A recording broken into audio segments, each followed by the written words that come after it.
Today, Aleppo was liberated not only through the efforts of its people, but also by the hands of the sons of Homs, Damascus and Ghouta. They all united with one goal: to free this land from the regime. No one saw it coming. What started on November 27th, 2024 as an offensive in northwestern Syria quickly rolled across the country. Some efforts were made to push back the seemingly unstoppable momentum of the rebels' advance, but to no avail. Across the country, key towns and cities fell to opposition control, some with little resistance, others offering no resistance at all. On December 7th, Syria's interior minister took to state television to reassure citizens. He told reporters, "I assure citizens that there is a very strong cordon, both security and military, on the far outskirts of Damascus and Damascus countryside. No one, neither their operators nor their supporters, can penetrate this defensive line carried out by our courageous armed forces." 1 day later, rebel forces entered the Syrian capital of Damascus. Not battling through a very strong cordon, but through the remnants of a military, with posts abandoned and uniforms littering the streets. That interior minister who promised a strong defence was nowhere to be found, and it was soon understood that the president, Bashar al-Assad, and his family had fled the country. His brutal tyranny that started with his father in 1971, 54 years ago, was over. The rebels declared their victory on state television. تم بحمده تعالى تحرير مدينة دمشق وإسقاط الطاغية بشار الأسد وإطلاق سراح. The conquering hero, Ahmad al-Sham, the leader of the rebel group Hay'at Tahrir al-Sham, was cheered as he addressed Syrians in the famed Umayyad Mosque. هذا النصر يا أخواني تاريخ جديد للأمة الإسلامية بأكملها.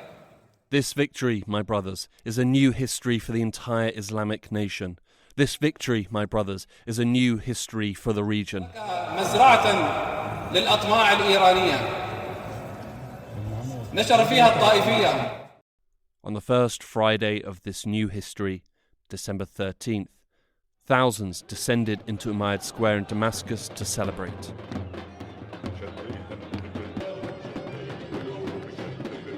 But now, 2 months on, the parties are over. Syria has entered a new phase in its history and needs a new state. This week, who are Syria's new leaders? Are they the same group that ruled Idlib? How are the Syrian people engaging with their new country? And how can the country rebuild after everything it has experienced? My name is Hugo Goodridge, and you're listening to the New Arab Voice.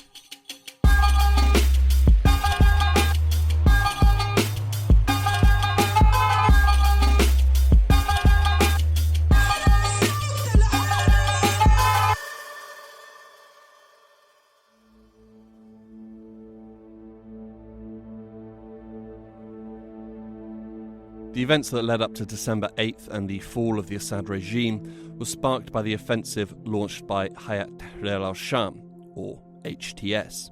They are led by Ahmad al-Shara, who previously went by the nom de guerre Abu Muhammad al-Jalani. Previously, HTS had settled in as the rulers of the northwestern province of Idlib and were one of the main opposition groups that still existed, along with the Turkish-backed Syrian National Army and the Kurdish-dominated Syrian Democratic Forces, as well as a myriad of other smaller groups. The Syrian civil war lasted 14 years, and during that time, HTS has presented itself in a number of forms. So Hay'at Tahrir al-Sham has evolved ideologically and politically as well. This is Joseph Dahir, an academic and expert on the political economy of the Middle East and Syria, and author of the book Syria After the Uprisings, The Political Economy of State Resilience. It initially started in 2012, or the end of 2011, as Jabhat al-Nusra, which was at the time a part of the so-called Islamic State. Afterwards, they separated from so-called Islamic State to join al-Qaeda, and afterwards they also cut their ties with al-Qaeda. Both the Islamic State and al-Qaeda have a bad reputation. Quite rightly so. Both groups are guilty of terrible crimes. In the immediate aftermath and in the days that followed, a number of people, particularly the supporters of the former Assad regime, declared that Syria was now ruled by extremist jihadi terrorists. I believe that Hay'at Tahrir al-Sham has gone through major transformations, both ideologically and politically. This is connected also to the reality of what they had to deal with. They've been managing, governing territories in the northwest, mostly Idlib. They built institutions, and they have shown a lot of pragmatism. We can see as soon as 2020, Jilani, known today as Ahmed al-Shara, declaring to Western journalists that his group would be ready to fight against other extremist political actors such as Daesh in the fight against terrorism. HTS does have a history, and not a particularly pleasant history. In the past, they have associated with and been part of violent and deadly groups. They also govern the province of Idlib with a fairly strong fist, but also a fair degree of competency. During their rule, services generally continued as best as the conditions would allow, and when the COVID pandemic came to their area, they operated a successful vaccination program, far more competently than the Assad regime managed.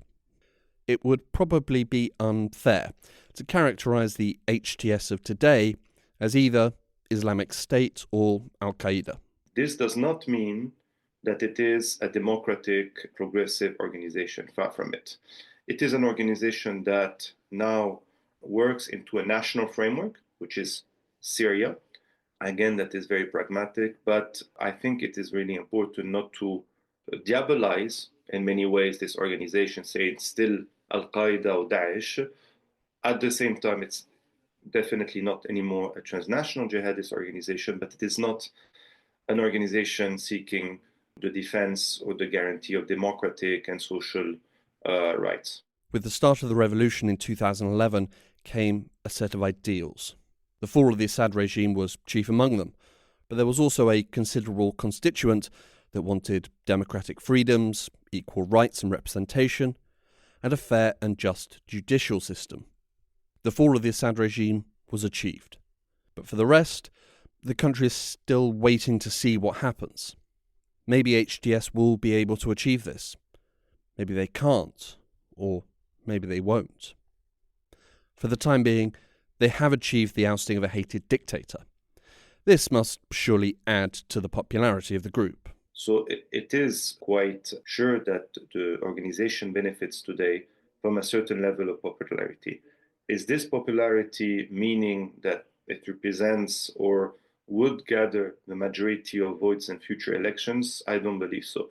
There's a lot of diversity, political diversity in Syria, while Hay'at Tahrir al-Sham is trying as much as possible to consolidate its power on state institutions, as well as gaining international legitimacy. It also suffers from criticism from the fact that it is trying to, in many ways, govern alone, and that there's not a sharing of power, or that other initiatives such as the National Dialogue Conference is not being organized in an inclusive way. So there definitely Hay'at Tahrir al-Sham benefits today from a revolutionary legitimacy by the fact that it played the leading role militarily in the fall of the Assad regime.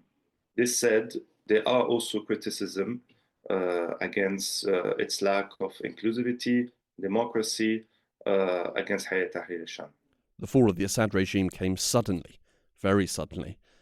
From the start of the HTS offensive to rebel groups entering Damascus, it was less than 2 weeks, and almost bloodless.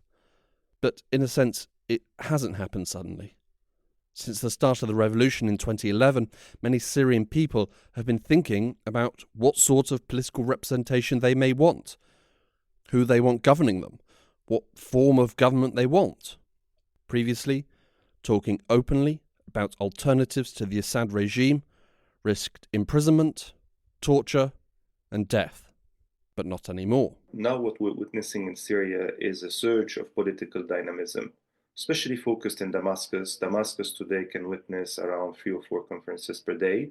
Unfortunately, we don't have the same level of dynamism in other regions of Syria for different reasons, whether security, such as in Homs or rural areas of Homs, or the coastal areas. In the south, you do have also political activities, but in areas such as Sweda, that is outside of the control of Hay'at Tahrir al-Sham. Part of this political dynamism is excitement and Syrians seizing a chance to create something new and better than what came before. And part of it likely comes from HTS being unable to put the democratic cat back in the authoritarian bag.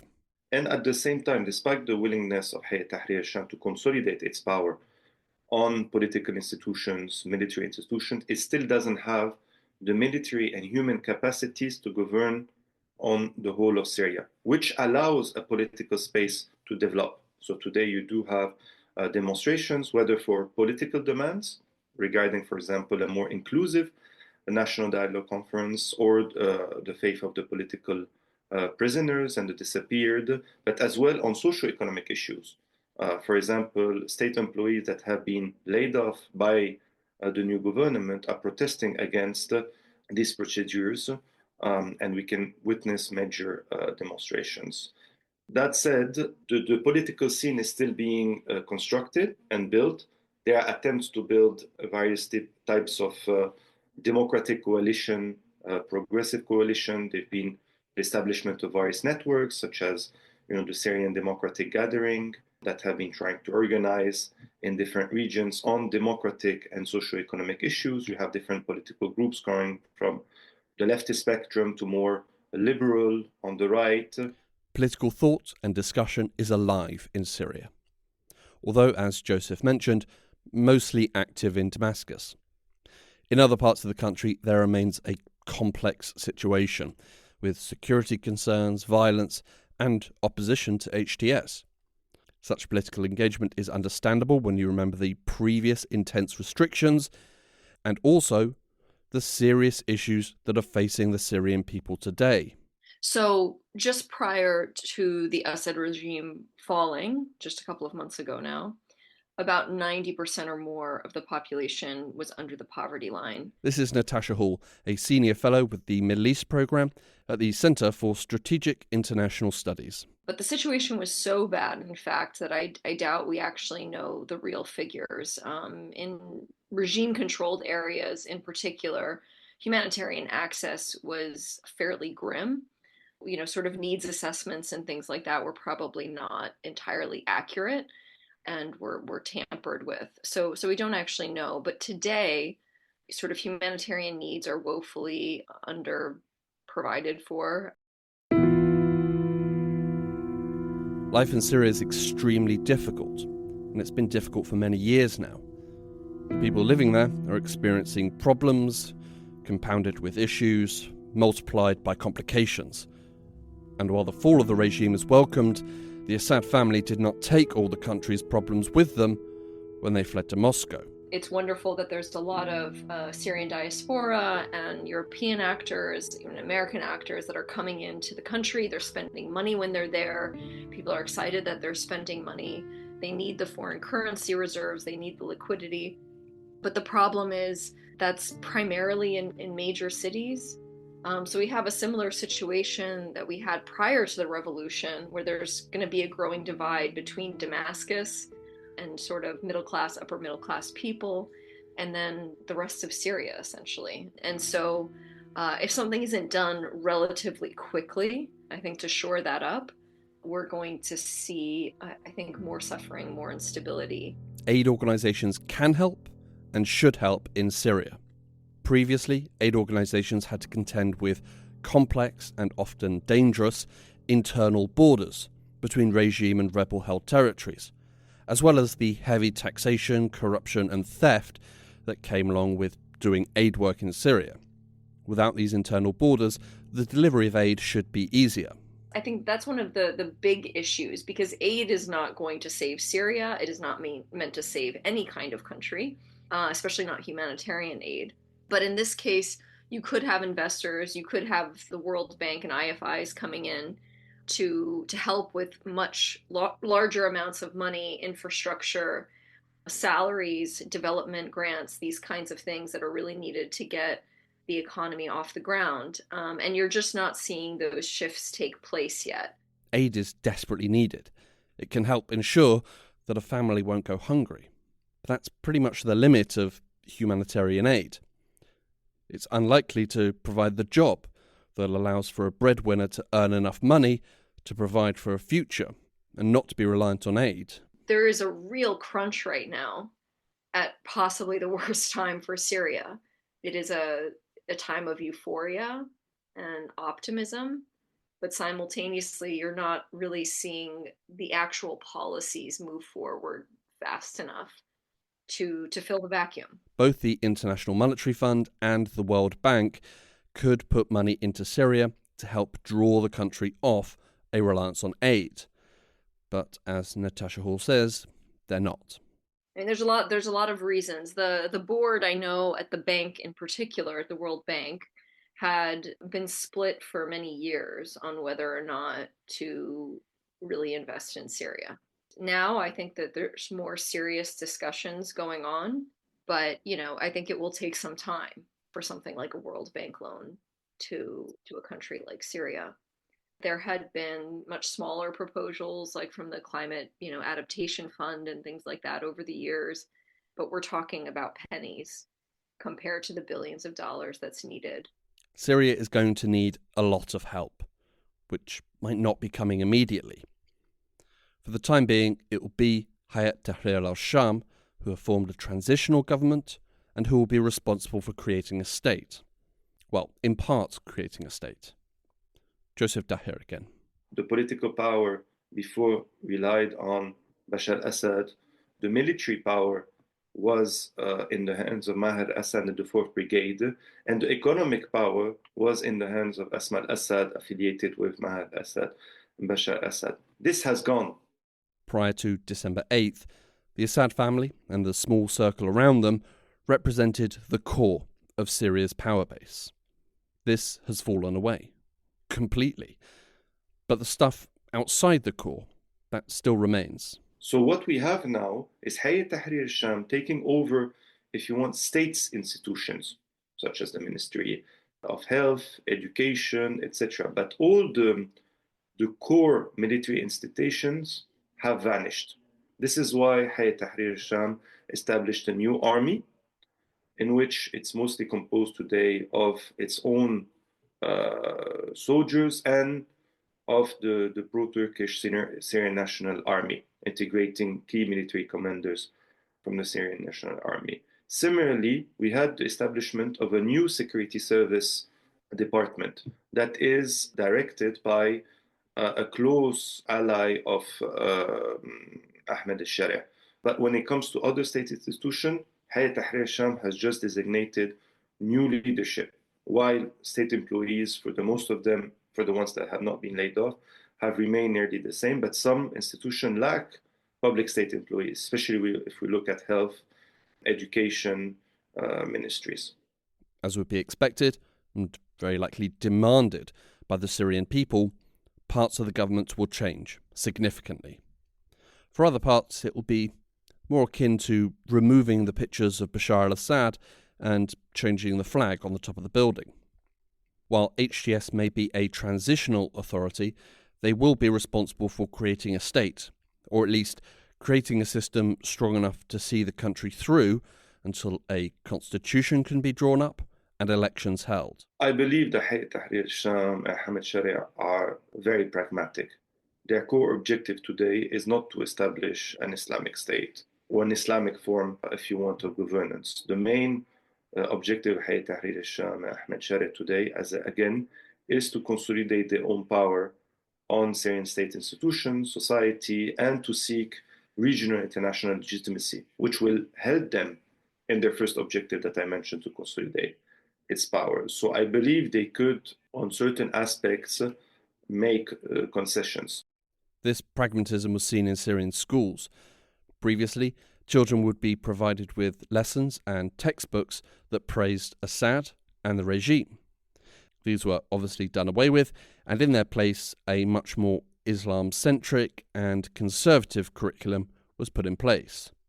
This prompted an intense backlash, and amid this backlash, the decision for a more conservative curriculum was reversed.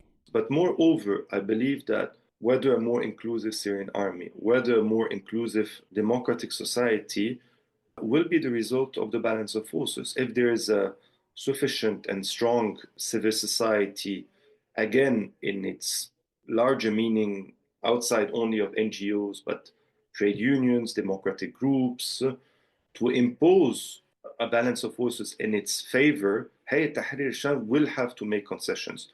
Otherwise, there's a risk that cannot be completely put aside or ignored of new forms of civil confrontations or armed confrontations, without saying potential civil war, if there's a complete refusal from Hayat Tahrir al-Sham to be more inclusive or to be more authoritarian.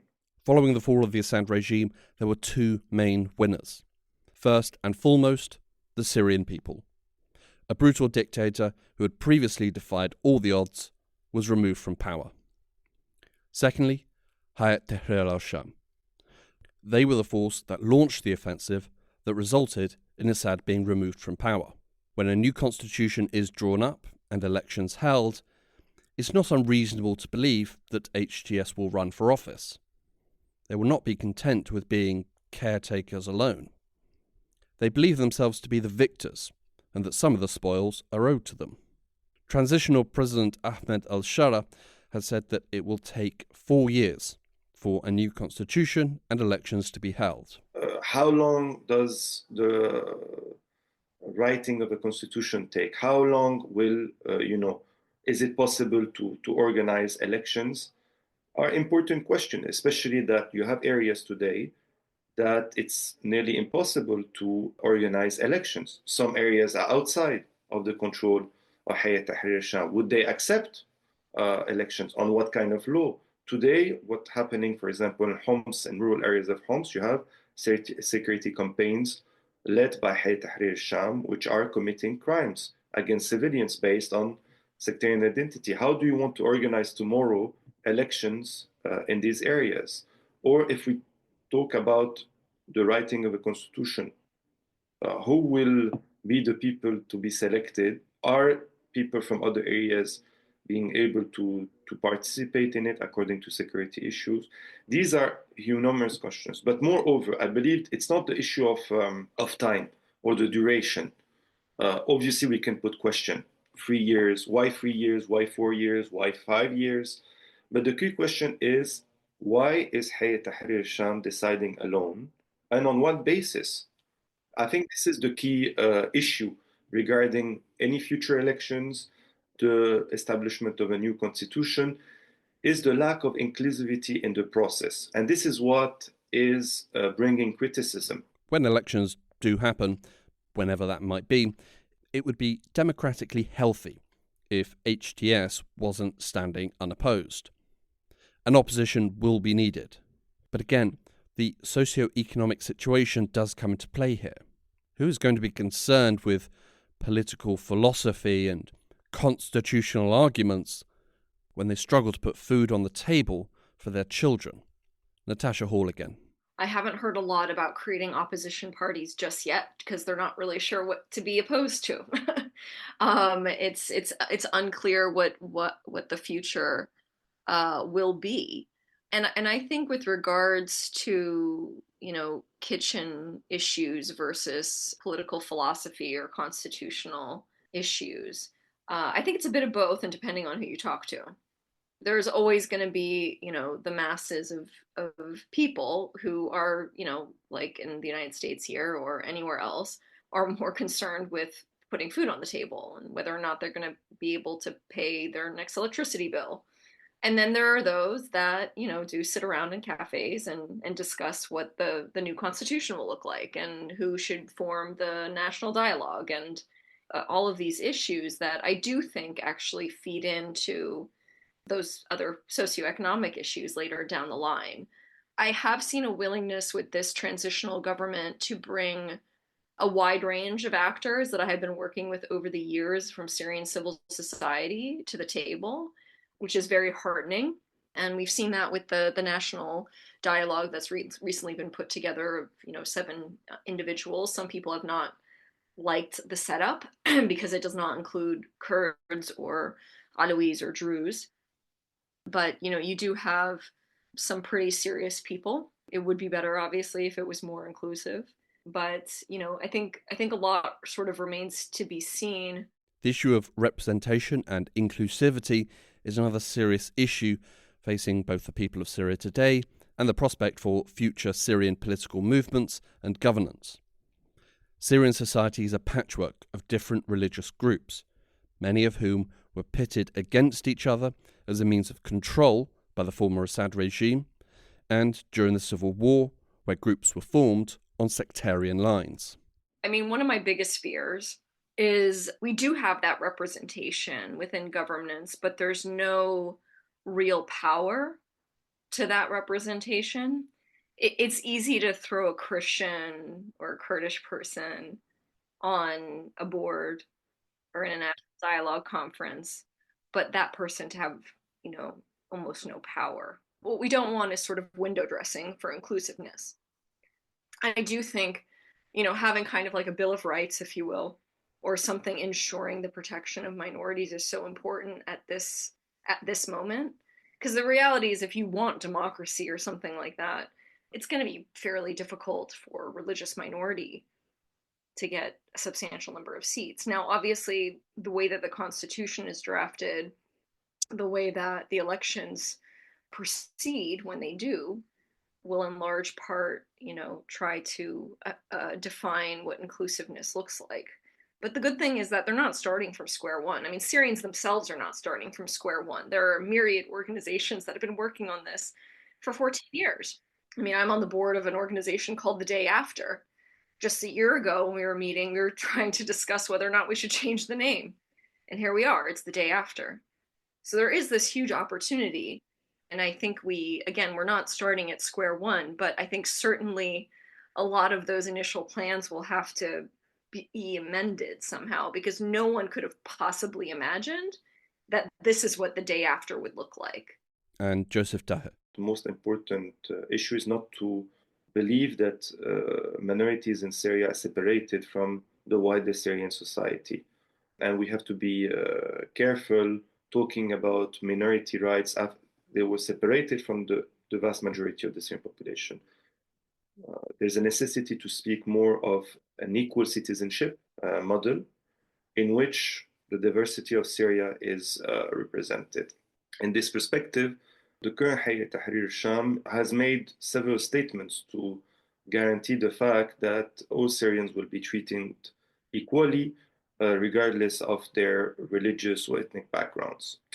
Now, when it comes to the practice, there's still very much a lot of questions, especially if we look at the security campaigns led by Hay'at Tahrir al-Sham in Homs, rural Homs, and coastal areas that has targeted Alawite population, and not only former regime representatives, officials. We have witnessed violation of human rights against civilians because basically they were Alawites. So this is our sources of concern and should be definitely condemned. There is a fine line to walk here. There are genuine fears among minority groups in Syria. The Christians of Syria fear Islamic rule in the country, and Syria's Alawite community, who are much favoured by the former Assad regime, fear persecution and retribution by the new rulers. These fears are not totally unfounded. There have been reports of revenge attacks against Alawites, particularly in the coastal regions where they are most numerous. It was reported by the Syrian Observatory of Human Rights that on January 31st, 10 civilians, including a child and an elderly woman, were killed by masked gunmen in the predominantly Alawite village of Alza in Hama province. Ethnic and religious minorities shouldn't be forced to abandon their identity, but Syria's transitional government should ensure that the country isn't divided along sectarian lines. But I think, the hope is that there will be political parties that will be created and that they will have enough time to form and gain a support base. And hopefully those political parties fall along the lines of different policies to make Syria a more flourishing and, vibrant and inclusive place, rather than fall along sort of sectarian or ethnic lines the way that we've seen in neighboring countries, which has not boded well for the future of those economies or societies. The current transitional government is still finding its footing. There is a hope that they will be able to steady the country and lead it to an inclusive and representative constitution and free and fair elections. It's a mighty undertaking, but state building is not the country's only problem. Syria's economy is in a dire state. The war, obviously, did a great deal of damage, but so did the former Assad regime. They oversaw a vast network of monopolies, theft and corruption. While those at the top filled their pockets and foreign bank accounts, the rest of society struggled to make ends meet. As previously mentioned, today around 90% of the population lives under the poverty line. But a lack of access to food is not the only problem. The main challenge today faced by most Syrians is their inability to access their Syrian pound savings and to collect their salaries in Syrian pound. This is Jihad Yazigi, economist and editor-in-chief of economics publication, The Syria Report. There is a cash shortage in Syrian pounds. There is no clear explanation for that. What we know is that the deposits of private banks and state banks in the central bank of Syria are more or less blocked. And so commercial banks are handing over money to their depositors only on a case-by-case basis. So one of the main challenges today for the average Syrians is to get hold of their Syrian pounds. The liquidity crisis in Syria is another serious problem to add to the list. The little money that Syrian families do have in the bank is difficult to get.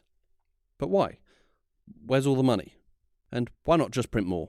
Printing more money does not answer the question of why there is no cash, and why the central bank doesn't release the cash. Usually when you print money, the main objective of printing new money is to replace old notes, which are not usable anymore. And in addition to that, increase a bit money supplies. But if you increase it too much, you generate inflation.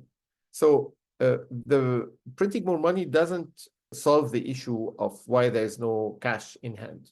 And the central bank has not been communicating, and the commercial banks we have talked to do not know why the central bank is holding their deposits. So printing more money doesn't solve much at the current stage. If they were to request more money and to print more money, they would just generate inflation at this stage. It's true to say that the civil war in Syria ended on December 8th of last year, the day that Assad left and rebels took over the capital. But the intensity of violence has been much less in recent years. It was the generally received opinion that Assad had won the war, which obviously turned out to be very wrong, and with this false assumption and less intensity in the violence, recent years have heard calls for reconstruction in Syria. Few nations were willing to foot the bill with Assad still in office. But now he's gone. So perhaps we could see greater levels of reconstruction. Firstly, what needs rebuilding? Syria needs to rebuild large number of towns, of districts within towns. It needs to rebuild its infrastructure. It needs to rebuild its economic infrastructure, power plants, roads, and other, other similar type of infrastructure. So pretty much everything, which all sounds expensive. In terms of the price tag, we need to be careful about the numbers that are usually given about the cost of reconstruction. We often talk about the cost of the war on the Syrian economy, and you hear the number of $500 billion, $400 billion, $600 billion. But this number is a measure of how much the war cost the Syrian economy. It's not a measure of the value of what was destroyed, because what was destroyed represents only one part of the cost of the war. The much more significant part of the cost of the war is the impact of the war on gross domestic product, that is on economic activity. So if we were to talk about the cost of rebuilding Syria, we are talking of several dozen $billion, probably. We don't have a precise number. Several dozen $1 billion is a lot. Who can and might pay for that? So no one today is available to basically provide that funding. And in a way, in any case, even if large amounts of money were available today, I'm talking here of dozens of billions, Syria would not have the capacity to manage them and to spend them. So what the economy needs now in terms of reconstruction is a few $1 billion, which in themselves will be very difficult to collect for Syria. We are no more in a period where the World Bank, Europe, or the Gulf is willing to spend dozens of billions or billions of dollars even into any country. The transitional government shouldn't expect any major grants for reconstruction anytime soon. But Syria could also rebuild itself. It will take longer, but it's not impossible to get the economy going and build up the needed funds.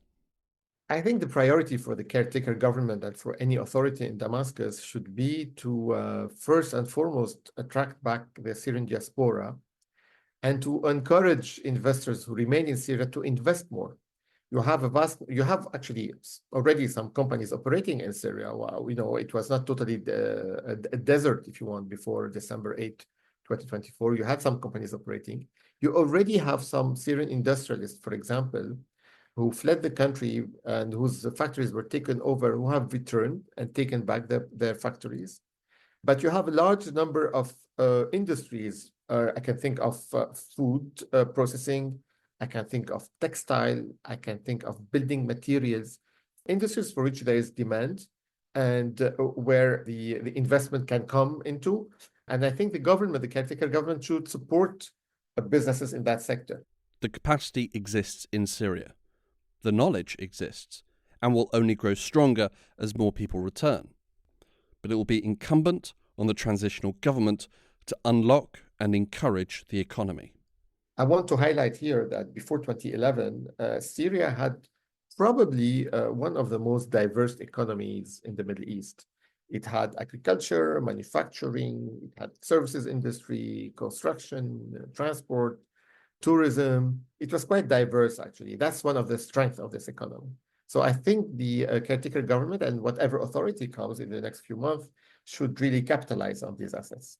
And according to Jihad, they are trying to do that. The good point is that they seem to be making a serious effort at talking to business actors, to economic actors more generally, listening to them, taking into account their concerns. They do understand that one key priority is to ensure steady supplies of energy products, which is a major challenge, which is probably the major challenge for business activity to restart. So I think they are trying, they are struggling, but they are trying. The liquidity crisis is a serious hurdle. The reconstruction of both infrastructure and housing, another serious hurdle. But it doesn't end there. Sanctions. Under Assad, Syria was sanctioned heavily. And while he's gone, the sanctions remain.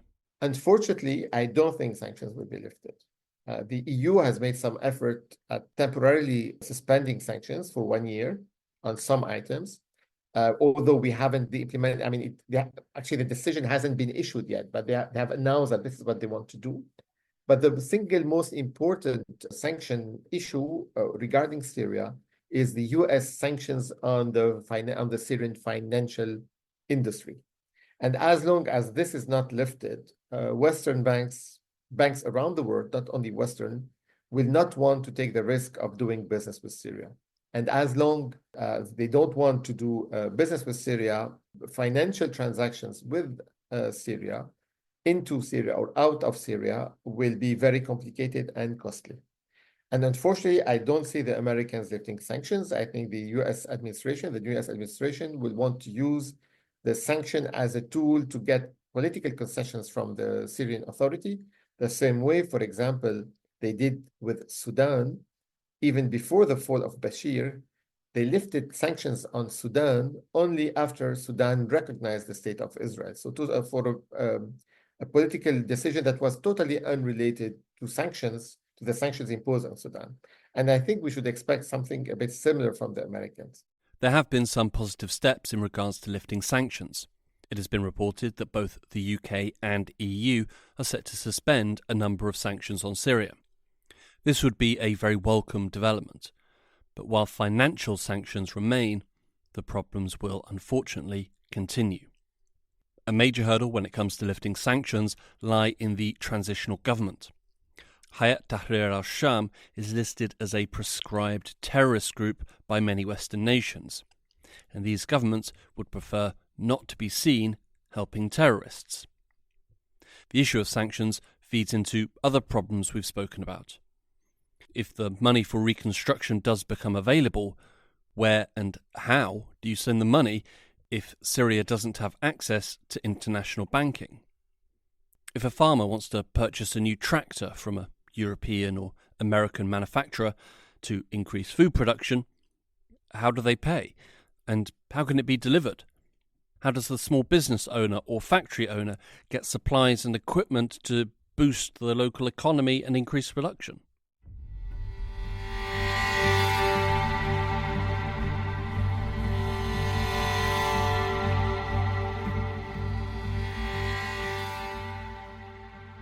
Socio-economic struggles faced by Syrians, questions about what government will be formed and when, what will be in the constitution, and how will the economy get going again are all fundamental issues that the country is going to have to face in the coming years.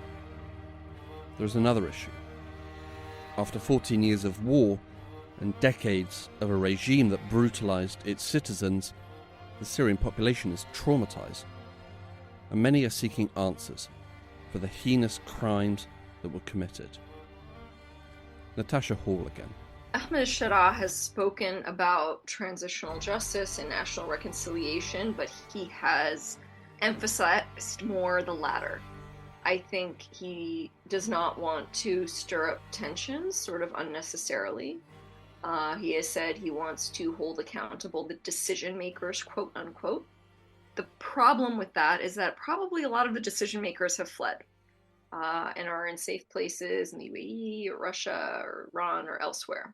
The other problem is that, the war crimes of the regime were quite ubiquitous. And I think people's daily reality of dealing with those human rights violations or even war crimes was more the soldier at the checkpoint or the judge or the mediator that was exploiting families, demanding cash for proof of life for disappeared relatives.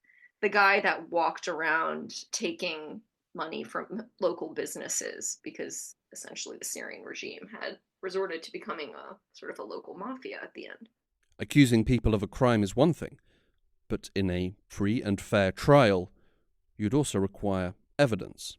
One of the things that really concerns me is that evidence preservation is very critical right now. Regardless of what happens with that evidence later on, it is really necessary, not just for potential trials or Truth and Reconciliation Commission, but it's necessary for families to get closure.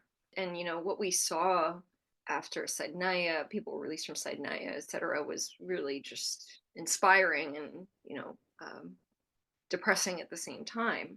But we also saw these huge logbooks of, just papers flying all over the place. Databases were stolen. I know that some people have gone into Damascus and were shocked about the records that they were allowed to see, because they're essentially a nobody, but they were sort of allowed into a room to see what are ostensibly very sensitive files. I think internationally accredited investigators and whatnot need to get in to be able to preserve that or find and preserve that evidence. That's really, essential at this point. To further complicate things, HTS themselves have been accused of committing war crimes. A complete telling in a court of the horrors of the Syrian civil war should require Syria's new rulers to also shine a spotlight on themselves.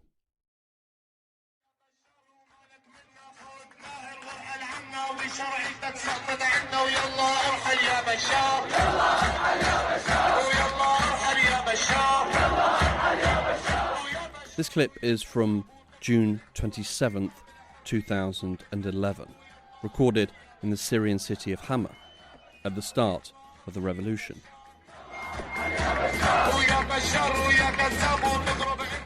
Cheered on and supported by the crowd, he sings, "Your legitimacy has ended, get out Bashar."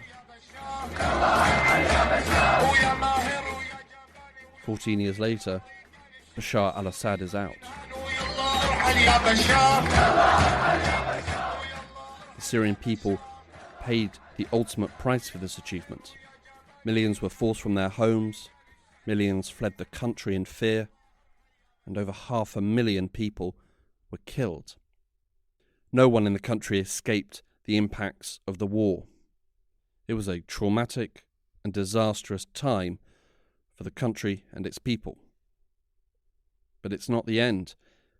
The difficulties will continue, could even be harder. It will now be incumbent on the transitional government to see through on the promises of the revolution, to deliver on the demands of freedom and dignity. And it will be incumbent on the Syrian people to hold the transitional government to account and not permit a backsliding of the freedoms that cost so much to achieve. The events of early December in Syria should also serve as an important reminder to everyone, not just regionally, but around the world. No matter what national leaders say, no matter what experts and podcasts tell you, even when the end has been set in stone and recorded in the history books, anything is possible.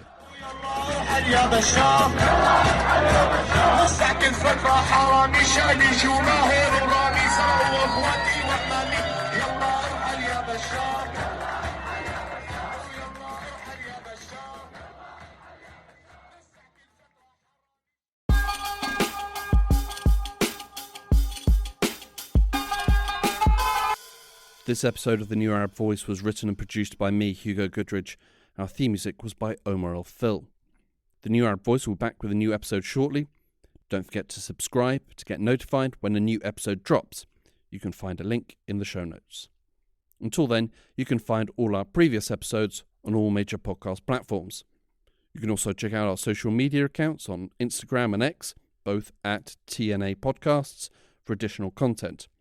And you can email us, podcast@newarab.com. That's podcast@newarab.com.